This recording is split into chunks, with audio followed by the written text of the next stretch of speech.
자, 이번 시간에는 산업 안전공학 개론 수업 시간이죠.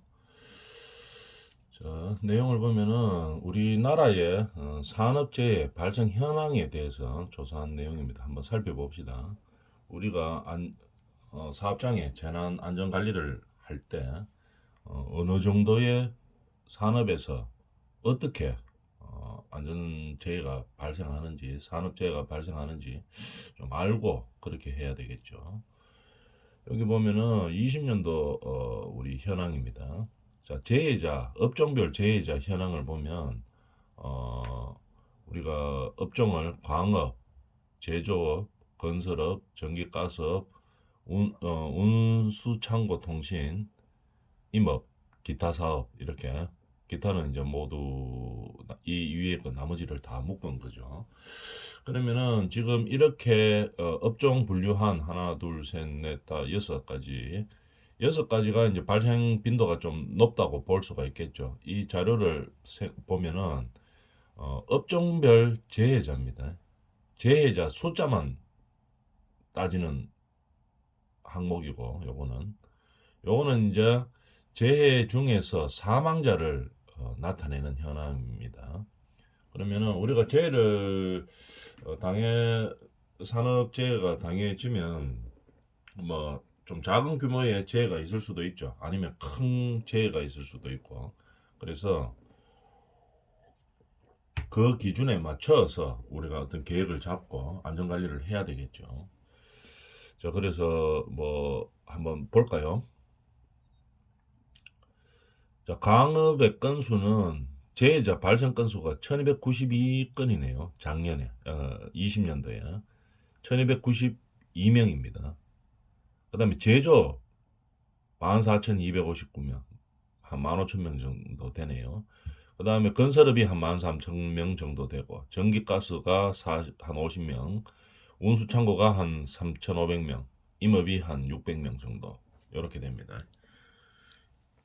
그러면은 나머지는 뭐 토탈 전부 다가 한 2만 명, 19,000명 정도 되네요. 이렇게 되는데 우리가 이제 주목해서 봐야 될 부분은 재해자 숫자로 보면 제조업이 14,200명 정도, 그 다음에 건설업이 12,600명 정도 이렇게 나타나네요. 제조업과 건설업이 가장 높습니다. 재해자 수가. 그 다음에 사망자 수를 보면은 건설업이 월등하게 높죠. 311명, 제조업이 117명 이렇습니다.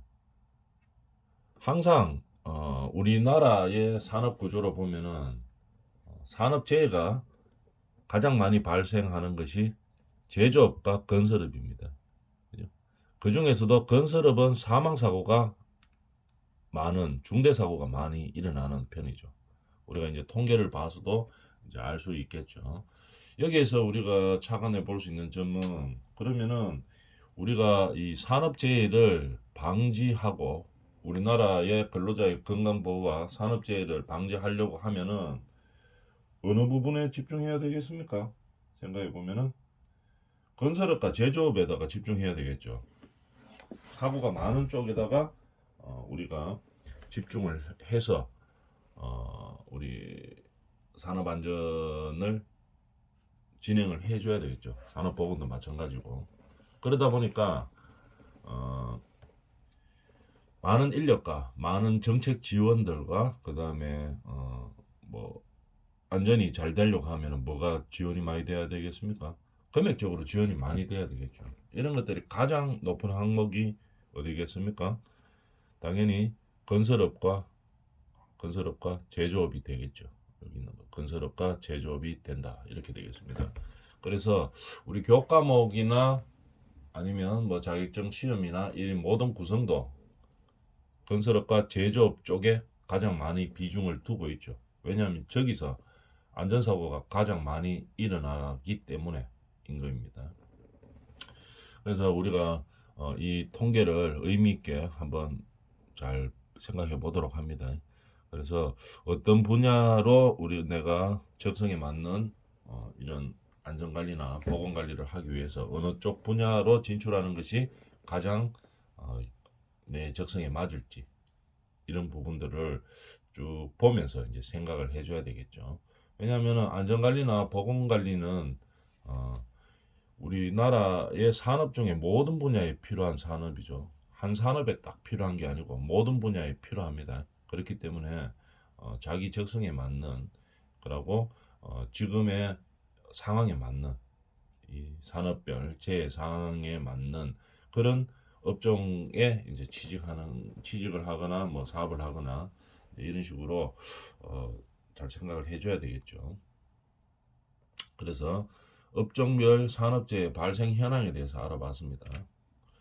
그러면은 산업재해 사고는 이렇게 방지 대책들이 많이 있겠죠. 왜냐하면은 산업재해가 발생하면은 금액적으로도 뭐 많은 손해가 일어나지만 사람이 다치고 사람이 뭐 사망하고 이런 문제가 걸려 있기 때문에 우리가 방지 대책에 대해서 많은 어, 방안을 제시하고 있습니다. 그럼 어떤 것들이 있는지 한번 생각을 해볼까요? 산업재해는 거의 모든 사고는 사전에 예방이 가능합니다. 그죠? 우리가 그러면 아까 앞에서 봤던 사망률 엄청나게 낮출 수 있죠. 그러면 사망률을 낮추는 것뿐만이 아니라 일어나지 않도록 할 수도 있습니다. 그죠? 근데 그렇게 하려고 하면은 뭐가 많이 들어갑니까? 금액이 많이 들어가고 비용이 많이 들어가죠. 비용이 많이 들어가고 그 다음에 교육도 많이 시켜야 되고 시간도 많이 들어가고 그 다음에 그것보다 또 더 빨리 효과적으로 할 수 있는 규제적으로 대책을 세워버리면은 다 막을 수는 있죠. 그렇지만 상황에 여의치 않아서 우리가 이런 대책들을 다 활용을 하지 못하기 때문에 그런 재 문제들이 발생하는 거죠. 그러면은 산업재해 사고의 방지 대책을 어떤 식으로 할 수 있느냐? 자, 첫 번째 규제적 대책을 할 수가 있겠죠. 법으로 강제한다는 얘기입니다. 요거 법으로 강제하면 제일 빨라요. 규제를 딱 법으로 강제해가지고 이런 산업재해에 대한 예방책을 실행해라. 법규로 딱 정해버리는 거죠. 만약에 실행하지 않으면은 어떻게 뭐 형사처벌하겠다. 뭐 이렇게 하면 제일 빠릅니다. 효과는 제일 빠르죠. 아니면 뭐 민사처벌하겠다. 민사로 뭐 배상하도록 하겠다. 이렇게 되면 가장 빠릅니다. 효과는. 그러나 우리나라가 이 그렇게 법으로만 가지고 규제하기에는 이 우리나라의 산업 규모가 너무 크죠. 너무 크고 또 우리나라 의식 수준이 뭐 그렇게 강제한다고 해서만 되는 그런 정도의 의식 수준이 아닙니다. 그죠? 강제만 가지고 될 것이 아니고 강제도 규제적도 대책도 필요하지만 거기에 걸맞는 기술적 대책도 있어야 됩니다. 어떻게? 그러면 규제적으로 대책을 하고 할 건데 어떻게 할 것이냐? 이거에 대해서 실질적으로 납득이 갈 만한 기술력이 있어야 되겠죠. 무조건 뭐 규제하라고만 해가지고 되는 것은 아니고 기술력이 있어야 됩니다. 안전하게 할 수 있는 기술력이 있어야 되는 거겠죠. 그죠? 안전하게 하고 그 다음에 근로자 건강 관리를 할 수 있는 그런 기술이 있어야 됩니다. 기술적 대책도 세워 놓고 그 다음에 뭐 강제를 해야 되겠죠. 그 다음에 기술이 있다고 해서 교육이 없으면 안 되겠죠. 거기에 해당되는 근로자들 아니면 관리자들에 대한 교육이 어떻게 할 것이냐 이것이 이루어져야 됩니다. 그래서 우리 산업재해 사고를 방지하기 위해서 그러니까 재해율 뭐 제로 뭐 이게 가장 중요하겠죠. 재해율 제로가 되기 위해서는 어떤 대책들이 있어야 되느냐? 규제적 대책. 그다음에 이 규제적 대책에 걸맞는 기술적 대책이 있어야 됩니다. 반드시 어떤 규제가 필요하죠. 규제를 안 해버리면 기술적 대책과 교육적 대책이 아무리 있어도 잘 안 따라합니다. 알아서 사업주가 알아서 하세요. 이렇게 되면 잘 안 하죠. 그래서 규제적 대책을 강제하는 겁니다. 그렇지만도 규제만 강제할 것이 아니죠. 우리나라 뭐 의식 수준이나 이런 것들을 보면 뭐 규제만 한다고 되는 것은 아닙니다. 반드시 그에 따라 그러면 어떻게 하면 되는데 하는 그런 문제가 제기될 수가 있겠죠. 그런 기술적인 대책이 있어야 됩니다. 이렇게 하면 됩니다 하는 기술적 대책이 있어야 되겠죠. 그리고 그것을 반드시 사용자나 근로자들한테 교육을 시킬 수 있는 시스템이 있어줘야 된다는 얘기입니다. 이 세 가지가 대책이 융합이 돼야 되겠죠. 유기적으로 만나서 시너지 효과를 발휘해서 결론은 산업재해를 방지하는 그런 과정으로 나가는 거죠. 그럼 그런 대책을 위해서 어떻게 하고 있나 한번 살펴봅시다. 규제적 대책과 기술적 대책과 교육적 대책을 그러면 하면 된다고 하는데 이것들을 어떤 식으로 하고 있는지 우리가 한번 살펴봅시다. 규제적 대책의 예를 한번 볼까요? 산업재해 방지하기 위한 규제적 대책입니다. 규제를 어떻게 했나 한번 봅시다. 산업안전보건법이 개정됐어요. 언제? 20년 10월 16일 날 개정됐죠. 그러면 법이 개정되면은 시행은 1년 뒤에부터 됩니다. 유예기간을 두기 때문에. 그러니까 21년 10월 16일부터 이 내용이 시행이 됐겠죠. 어떻게 됐는가 한번 봅시다. 규제적으로 어떻게 산업재해를 방지하기 위해서 법규를 만들었나 봅시다. 산업 주요 쟁점이 뭐였는가 한번 볼까요? 안전관리자, 보건관리자의 고용 형태를 바꾸었습니다. 그죠? 법 시행으로 어떻게 바꿨나 한번 볼까요? 사업장 규모와 관계없이 그러니까 모든 사업장을 말하는 거죠. 뭐 건설 현장이나 제조업 현장만 말하는 게 아니고 모든 사업장 규모와 관계없이 안전관리자, 보건관리자의 업무를 안전보건관리자 전문기관에 위탁할 수 있었습니다. 언제? 과거에는 법 개정 전에는 그러니까 직접 고용 안 했다는 얘기겠죠. 예를 들어서 어떤 회사가 있으면은 자기 회사의 직원을 가지고 직원을 교육을 통해서 아니면 교육이 되어 있는 근로자를 채용해서 그 사업장을 관리하던 것이 아니고 위탁 기관에다가 좀 보내주세요. 이 전문 인력들을 잠시 좀 보내주세요. 이래가 필요할 때만 그냥 관리를 받았던 형태입니다. 그러면은 무슨 사고가 있는가 하면은 무슨 문제가 있는가 한번 생각해 볼까요? 만약에 이 위탁으로 안전관리자, 보건관리자를 고용했던 사업장에서 사고가 났다고 한번 생각해 봅니다. 그러면 어떤 문제가 발생하는가 하면은 이 사업장에서 사업주의 책임보다 이 안전관리자, 보건관리자를 파견했던 이 회사가 있겠죠, 그죠? 뭐 기관이 있겠죠. 이 기관에다가 문제가 되도록 되어 있습니다. 더 문제가 더 크도록 되어 있겠죠. 왜냐하면은 이 본 사업장, 그죠? 원청이라고 이야기할까요? 이 원청 본 사업장에서는 이 전문 위탁 기관에다가 안전보건관리자를 보내달라고 사업장끼리 계약을 했는 거죠. 계약을 하면서 문제가 발생하면은 이 안전보건관리 전문 기관 위탁해주는 이 기관도 사업장이죠. 사업장이기 때문에 이 사람도 책임 의무가 있습니다. 그러니까 본 사업장의 원청에다가는 책임 소재가 많이 줄어들게 되는 형태였었죠. 언제? 20년 10월 16일 법 개정 전에 그렇게 되는 겁니다. 그러니까 위탁을 하다 보니까 사업장에서는 뭐 큰 책임이 없어요. 뭐 일부 책임은 있지만 밀수가 있죠, 이쪽으로. 전문기관에다가. 그러니까 문제가 많았습니다. 왜냐하면 이 사업주들이 안전이나 보건 쪽에 사고를 예방하기 위해서 투자를 많이 안 하죠. 시간적인 투자나 금액적인 투자나 교육적인 투자나 이런 걸 안 합니다. 그죠? 그러다 보니까 안전사고가 많이 일어나죠. 그죠?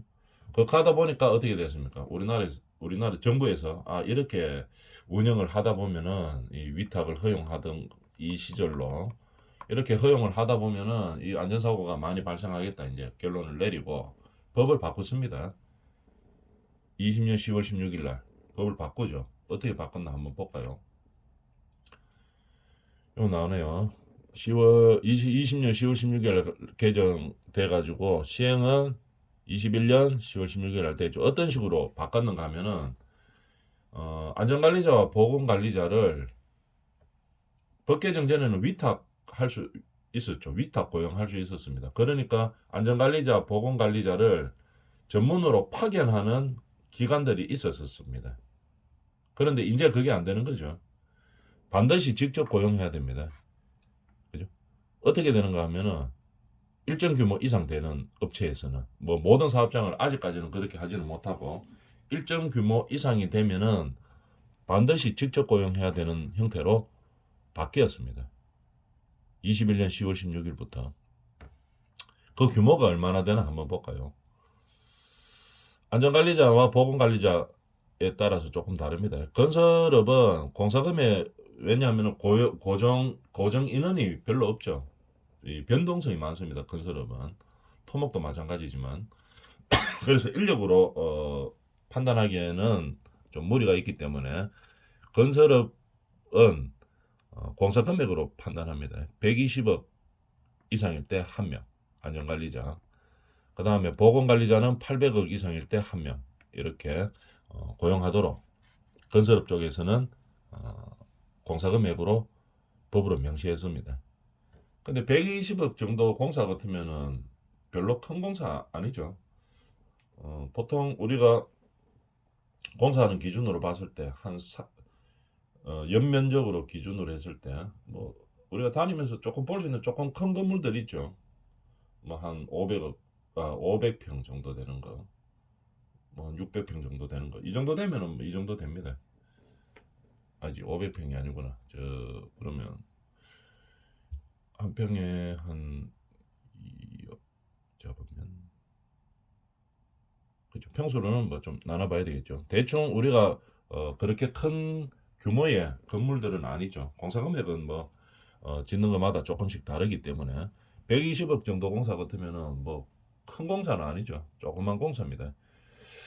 그래서 이 정도의 건물일 때 그죠? 뭐 안전관리자가 반드시 필요하고 그 다음에 800억 이상 되면은 보건관리자도 필요합니다.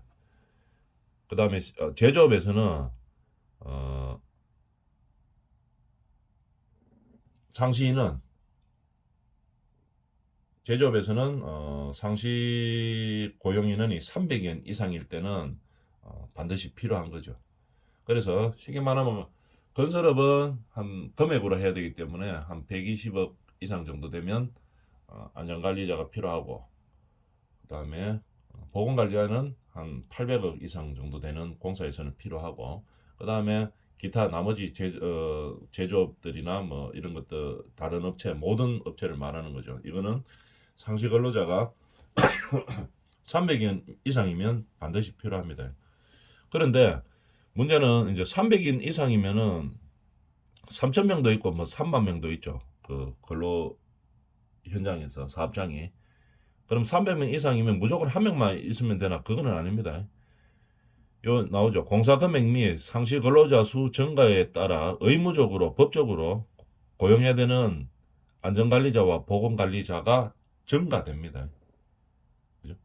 그럼 예를 들어서 뭐 이렇게 되겠죠. 300명일 때는 한 명의 안전관리자도 있어야 되고 보건관리자도 있어야 되는 상황이고 만약에 뭐 한 1000명 정도 된다. 그럼 안전관리자가 한 명 가지고는 안 되죠.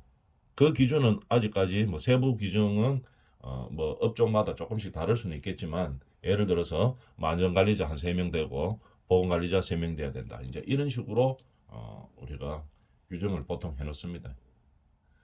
보통 일반적으로 보면은 아파트 뭐 건설 현장이라고 한번 예를 들어볼까요? 한 1000세대 정도 되는 아파트 건설 현장에서 경우를 보면 뭐 현장마다 조금씩 다르겠지만 안전관리자하고 보건관리자는 항상 한 팀으로 움직이죠. 그래서 안전관리자 뭐 보통 한 4명, 보건관리자 한 3, 4명 그 정도로 한 팀이 꾸려져서 같이 근무를 하고 있는 그 정도 상황입니다. 보통. 그래서 보통 아파트 뭐 한 1000세대 정도 되는 현장에 안전관리자와 보건관리자 기준으로 보면 안전관리자 보건관리자 합해서 한 6에서 8명 그 사이에서 이렇게 근무를 하고 있죠. 그래서 현장에 안전관리도 하고 그다음에 근로자의 건강보호도 하고 이런 상황이 되어 있는 수준입니다. 제조업은 또 인원 따라 많이 바뀌겠죠. 보통 대기업 같은 경우에는 뭐 제조업체들 큰 데들 있죠.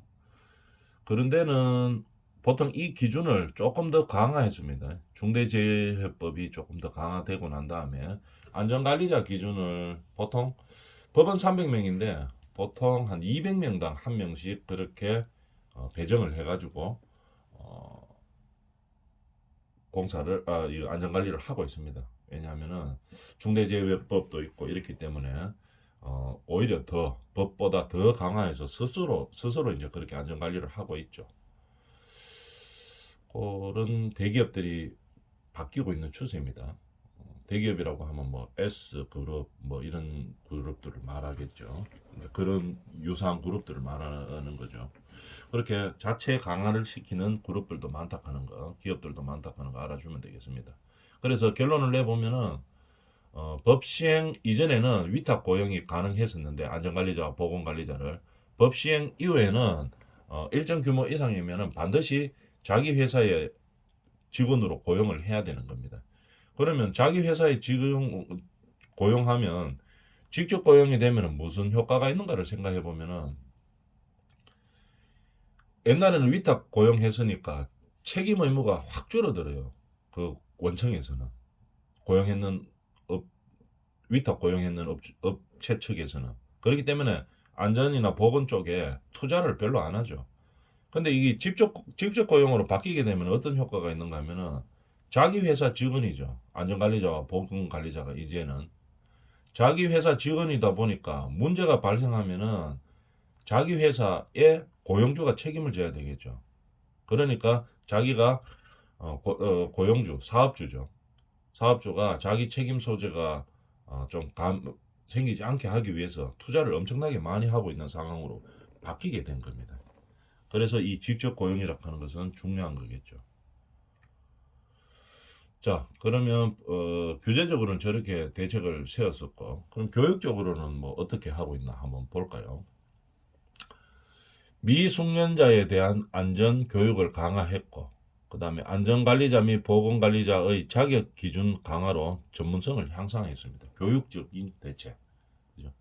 그러니까 미숙련자는 안전교육을 강화하는 거죠. 미숙련자에 대해서는.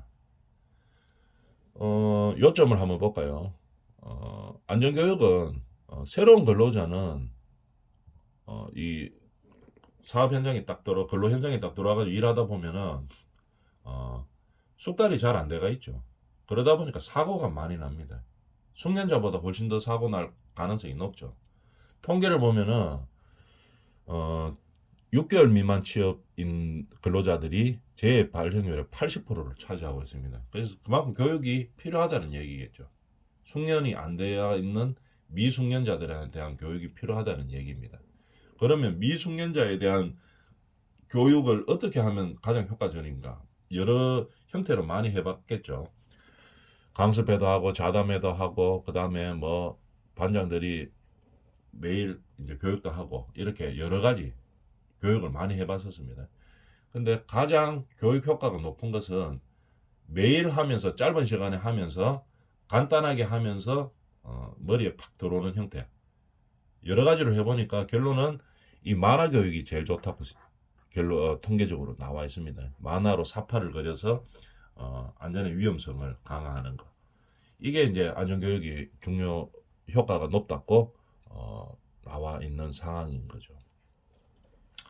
그래서 이런 안전교육을 하기 위해서 여러 가지 시도들을 많이 하고 있겠죠. 보통 현장에서는 매일 합니다. 매일 안전교육을. 그러니까 매일 하니까 너무 길게는 못하죠. 짧은 시간에 매일 하면서 간단하게 교육을 해야 돼요.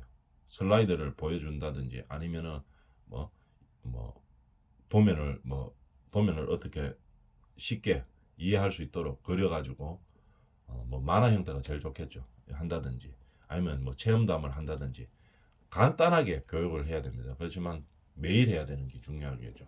머리에 쏙 들어오게 간단하게 이제 그렇게 교육을 시키는 형태입니다. 그래서 교육적 대책은 이렇게 되어가 있고 미숙년자에 대한 교육이 필요하고 안전관리자와 보건관리자의 자격 기준을 강화했습니다. 이 내용은 다음 시간에 하도록 하겠습니다.